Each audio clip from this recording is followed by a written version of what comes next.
also cause something far more destructive: the solar wind. As they reach the surface, photons heat up the outer layers of the sun, sending it hurtling around the star, creating extreme turbulence and intense shock waves.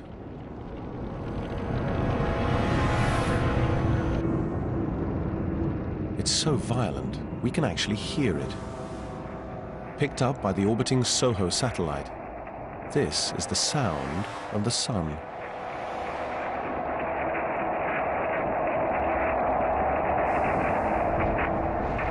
The speeding gases also generate powerful magnetic fields. As the star rotates, the fields clash and burst through the surface.